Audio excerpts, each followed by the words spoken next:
Boa noite a todos, sejam todos muito bem-vindos a mais um Evangelho no Lar. Convidamos e agradecemos a presença de todos para a realização desse Evangelho e também convidamos para se inscreverem em nosso canal, curtirem os nossos vídeos, comentarem, questionarem, darem sugestões, opiniões, são todos muito bem-vindos. A nossa lição de hoje são os instrumentos da perfeição. Vamos realizar nossa oração e depois iniciaremos com a lição. Pai querido, agradecemos, Senhor, a oportunidade de mais um Evangelho no Lar em Família. Agradecemos a família espiritual que sempre nos acompanha, os nossos benfeitores, a equipe espiritual do SESB, responsável pelo Evangelho no Lar. Agradecemos também a presença dos nossos irmãos, a nossa família espiritual, aqueles que não nos amam tanto assim, mas que aprendemos uns com os outros nos nossos erros e acertos, juntos na caminhada também, para realizar conosco o Evangelho no Lar e que todos possam aproveitá-lo em seu benefício próprio, da melhor forma possível. Que assim seja. Hoje a nossa lição é de número 6, os instrumentos da perfeição. Então vamos dar uma olhada em que instrumentos são esses a que Ney Lúcio se refere à lição. Naquela noite, Simão Pedro trazia o espírito ralado por extremo desgosto. Ele estava moído, entristecido, encontrava-se em pedaços por desgosto. Ele estava desgastado com seus parentes, em especial com os descriteriosos e rudes. Quem não tem esse tipo de parente em nosso lar, não é mesmo? E quem pode dizer que nós, que estamos aqui ouvindo essa lição, não somos um desses parentes descriteriosos e rudes, os nossos irmãos de sangue? O velho tio acusara-o de dilapidador dos bens da família, e um primo ameaçara esbofeteá-lo na via pública. Guardava por isso o semblante carregado e austero. Estava se sentindo realmente desgostoso com uma carga de energia que tivera recebido dos seus parentes e que, somada com a dele, não aceitava esse tipo de coisa. Nós temos muito disso, de achar que não somos merecedores da rudez do próximo.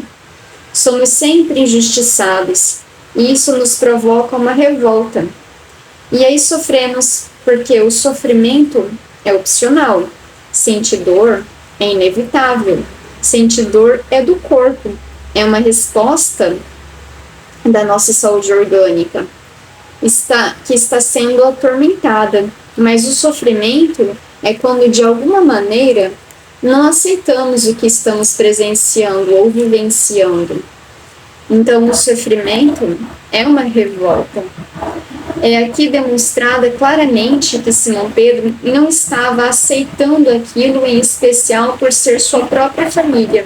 Ao término do longo relatório afetivo, indagou o Senhor: "E que fizeste, Simão, ante as arremetidas dos familiares incompreensivos?" "Sem dúvida, reagi como deveria", respondeu o apóstolo veemente. "Coloquei cada um no lugar próprio. Anunciei sem rebuços as más qualidades de que são portadores. Meu tio é raro exemplar de sovinice, e meu primo é mentiroso contumaz. Provei perante numerosa assistência que ambos são hipócritas, e não me arrependi do que fiz." Ele recebeu a agressão injusta dos seus familiares, mas ele não se conteve e também contra-atacou, também os atacou, demonstrando que eles eram portadores de graves defeitos. E também fez isso na presença de todos. E nós não agiríamos igual a Pedro, em igual situação? Será que ao receber uma ofensa, ao receber algo que pesa em nosso coração, uma ofensa grave e não verdadeira, muitas vezes, o que será que a gente faria? Como no ditado popular, para não levar ofensa para casa. Nós ainda temos esse lado, Pedro. Quando nós contra-atacamos em uma situação, nós nos envolvemos com a energia alheia. E nesse envolvimento, eu absorvo também a energia desequilibrada do outro. E eu compartilho dessa energia dentro de mim, me envolvendo também por essa energia de raiva, de desconforto, de desequilíbrio, me desequilibrando também. O mestre refletiu por minutos longos e falou compassivo: Pedro, que faz um carpinteiro na construção de uma casa? Naturalmente, trabalha, redarguiu o interpelado irritadiço. Jesus então disse: com que? Tornou o amigo celeste mal-humorado. Usando ferramentas, respondeu Pedro. Após a resposta breve de Simão, o Cristo continuou. Jesus aqui vai se referir à casa íntima, à casa dos nossos corações, na construção do nosso mundo interior, como nós vamos ver. Apesar dele estar utilizando um carpinteiro na construção de uma casa, aqui Jesus se refere à nossa casa, ao nosso mundo íntimo. Assim, as pessoas com as quais nascemos e vivemos na Terra são os primeiros e mais importantes instrumentos que recebemos do Pai para a edificação do reino do céu em nós mesmos. Quando falhamos no aproveitamento deles, que constituem elementos de nossa melhoria, é quase impossível triunfar com recursos alheios, porque o Pai nos concede os problemas da vida de acordo com a nossa capacidade de lhes dar solução. Aqui a gente vai perceber como em outras lições anteriores, que tudo no universo tem uma função. E essa função ela é sempre colaborativa, de uns com os outros, uma criação com a outra criação, independentemente de reino vegetal, mineral, animal, hominal e angelical. Todos os reinos se auxiliam mutuamente, seja de forma direta ou de forma indireta, de forma consciente ou de forma inconsciente, mas todos se auxiliam, do átomo ao arcanjo. Jesus fala que os primeiros instrumentos que recebemos para a implantação do reino do céu em nós mesmos é a nossa família, ou os nossos familiares, aqueles que vivem diretamente conosco, que nos influenciam na nossa educação, que influenciam no nosso desenvolvimento evolutivo espiritual. Portanto, nossa família nos prepara para o mundo. Cada um de nossos familiares, cada um de nossos parentes próximos representa uma parcela da humanidade.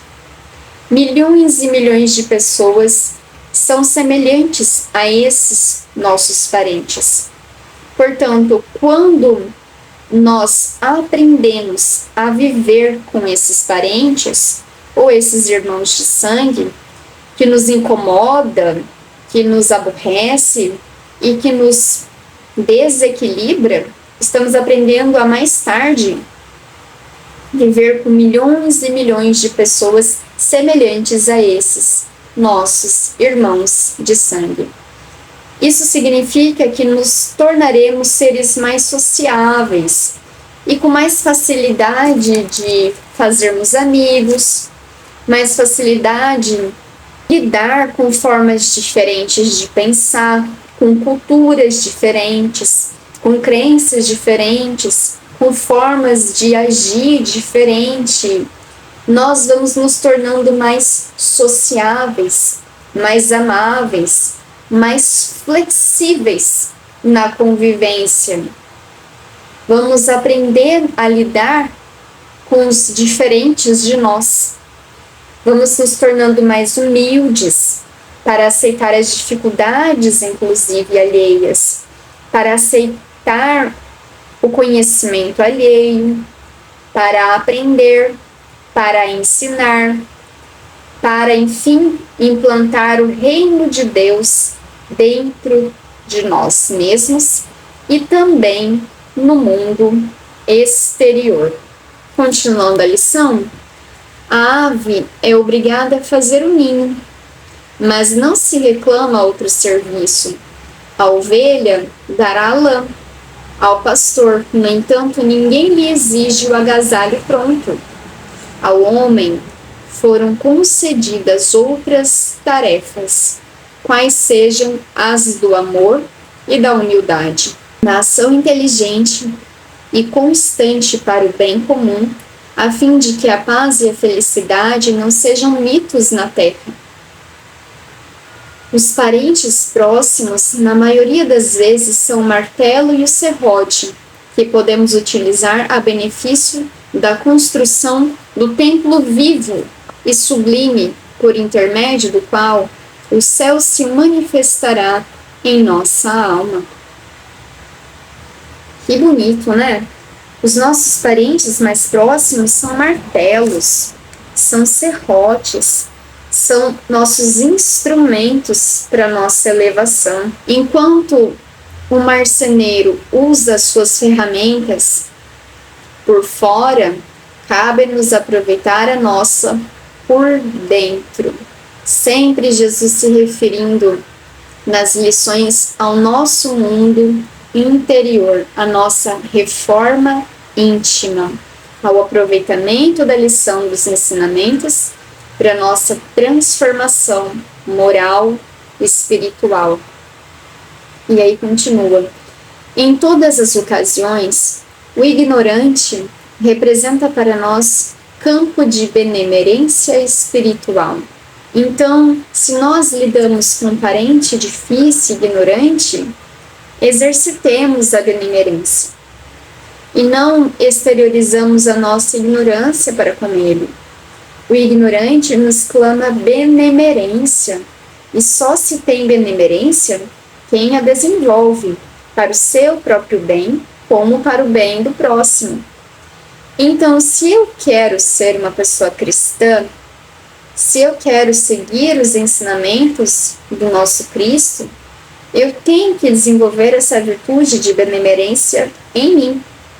Eu tenho que exercitar os nossos irmãos, os nossos parentes mais ignorantes, a benemerência para com eles. Jesus continua: o mal é desafio que nos põe a bondade à prova. Aqui Jesus coloca o mal como uma oportunidade de sermos bons. Não está nos dizendo para que, quando, ao receber o mal dos nossos parentes, nós sabemos que pessoas más existem, atitudes más existem, e que uma hora ou outra, por que não seremos vítimas dessa maldade, se ela existe no mundo e também existe em nós. Obviamente que em um momento ou outro seremos vítimas, sim, da maldade alheia, mas que ao ter contato com a maldade alheia, eu, como cristão, não me devo comportar como uma pessoa comum que não tem os ensinamentos do Cristo. Ao receber o mal, que a gente possa, aproveitando o ensinamento do nosso Mestre, exercitar a bondade, ao ser bofeteado por um soldado romano, ao invés de ele revidar, mostrar a irritação ou qualquer demonstração de maldade, ele nos ensina o quê? Dê a outra face, mostrando a paciência, a calma, exteriorizando aquilo que ele era, amor puro. Então a maldade no mundo não está para nós como uma oportunidade de demonstrar um revide de quem pode mais, de quem é mais mal, de se vingar, de revidar, de fazer pior. Mas os nossos irmãos maus, que exercitam a maldade conosco, é uma grande oportunidade de nos desenvolver a virtude da bondade, da paciência, do amor. Aí então ele coloca que o ingrato é um meio de exercitarmos o perdão. Quantos de nós não somos alvo da ingratidão? Da ingratidão de um pai, da ingratidão de um filho, da ingratidão de um parente. Só recebe a ingratidão aquele que teve a oportunidade de dar. Então só recebe a ingratidão quem teve uma virtude para dar. Então se você é esse alguém que deu, graças a Deus, que bom, perdoe aqueles irmãos que não souberam receber o que você deu. Se um filho seu te dá problemas, apesar da educação que você deu para ele, não é grato aos esforços na sua criação, acha que poderia ter sido melhor, que você não é um bom pai ou uma boa mãe, não exercite com eles a mágoa. Pelo contrário, exercite o perdão. Perdoe. É o que nos aconselha Jesus. Sempre ao recebermos uma ingratidão, que possamos exercitar em nós o perdão. Quando alguém nos faz algum mal, e aí fica a pergunta: quando eu devo perdoar? Perdoou uma vez? Perdoou 2 vezes? E Jesus nos ensina: perdoe 70 vezes 7 cada erro. Que seja o mesmo erro toda vez. Perdoe. É cristão perdoar. Ou você é cristão só de vez em quando? Fica a pergunta para nós, né? Temos que demonstrar ao ingrato a outra face. Não a face da ingratidão, a qual ele já conhece e exerce para conosco, mas a face do bem, de fazer o bem sem olhar a quem. Se o bem age igualmente ao mal, com ingratidão também, ou com mágoa, com revolta, então não é bom. Então que possamos exercitar o bem fazendo o bem, que possamos perdoar os nossos irmãos ingratos, que ainda não compreendem por não saber os tesouros que receberam. Que deixe que no momento oportuno, quando tiverem condições de compreender, que compreendam, mas que cabe a nós o perdão a eles, o perdão às suas ofensas. O doente é uma lição à nossa capacidade de socorrer. Aquele que se conduz em nome do Pai, junto de familiares endurecidos ou indiferentes, prepara-se com rapidez para a glória de servir a humanidade, porque se a paciência aprimora a vida, o tempo tudo transforma. Então o doente é para nós a oportunidade de auxílio, de socorrer. Se preocupe com as pessoas, socorre-as quando necessitarem de você. Demonstre que se preocupa com elas, que elas são importantes para você, que você as ama, querem bem a elas. Demonstre o amor. Se ainda não tem o amor, demonstre o cuidado, o auxílio. Se preocupe, cuide das pessoas doentes, assim como queria que fizesse com você se estivesse em igual situação. Agora, vamos fazer o inverso. Vamos colocar-nos como se nós fôssemos os nossos irmãos aqui mais endurecidos, em desequilíbrio. Se nós fôssemos ignorantes, como gostaríamos que os nossos familiares agissem conosco? Com benemerência ou com ingratidão? Se nós fôssemos o mal, se fôssemos nós o que fizemos mal aos nossos parentes, como gostaríamos que eles fizessem a nós? Que exercitasse a bondade para conosco ou que agissem também igualmente maus para conosco? Se nós fôssemos aqui os ingratos, que muitas vezes somos em várias situações, gostaríamos que fôssemos perdoados ou que agissem conosco com indiferença, com ingratidão? Se nós fôssemos aqui os doentes, aqueles que se encontram doentes, gostaríamos de ser auxiliados, socorridos ou deixados às traças? O que gostaríamos que fosse feito a nós, se fôssemos nós o lado ainda obscuro dos nossos familiares? Porque se agirmos como mal, se agimos igualmente como recebemos, estamos nos vingando numa aparência de bondade.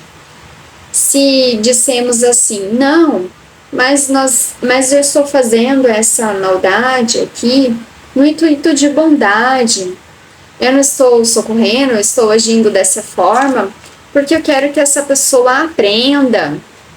Não é assim que muitas vezes a gente fala? E isso não é agir de forma cristã, é agir com uma vingança disfarçada. Então, se você quer ser um instrumento de bem, age sempre de forma boa. Se há um jeito de ensinar o bem, é sempre fazendo o bem. Se você quer ser essa pessoa que seja um exemplo do bem, um instrumento de bondade, faça sempre o bem. Haja sempre de forma boa, para com seus familiares e para com todos. Mas se a pessoa necessitar aprender de forma mais rude, de forma mais dura, deixe que a vida, que os diversos professores da maldade, os instrumentos da maldade auxiliem, mas que não seja você o instrumento da maldade na vida dessa pessoa. Que seja você um instrumento da bondade, que seja você o diferencial. Professores da maldade, instrumentos da maldade, pode ter certeza que não faltará, nesse plano ou no outro, para auxiliar esse irmão que necessita aprender de forma mais dura. Mas seja você um instrumento da paz e do amor, que seja você um instrumento da bondade. O bem ensina sempre pelo bem, sempre pelo amor.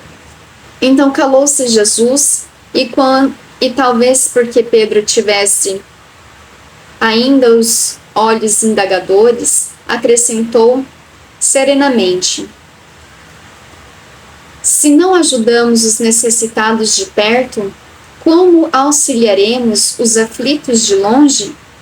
Se não amamos o irmão que respira conosco, os mesmos ares, como nos consagraremos ao Pai que se encontra no céu? Depois dessas perguntas, pairou na modesta sala de Cafarnaum expressivo silêncio, que ninguém ousou interromper. Quando você percebe que na sua família tem todos os matizes de imperfeições, que os seus familiares, assim mesmo como você mesmo, colaborando com os seus familiares nessa teia de desvirtudes, perceberá que aquela família é uma excelente escola de aprendizado, que aquela família onde tem diversas pessoas diferentes e cada uma com seus defeitos é uma grande oportunidade de aperfeiçoamento moral, pois você vai lidar com pessoas com diversos tipos de defeito e vai ter que aprender com elas a se modificar, vendo os seus defeitos e lidando com os defeitos dela, incorporando sempre em você as boas virtudes. Se você se der bem com a sua família, com esses familiares mais difíceis, pode ter certeza que estará pronto para dar bem com grande parcela da humanidade, que, assim como sua família, compactua também desses mesmos defeitos, desses mesmos vícios, dessas mesmas desvirtudes.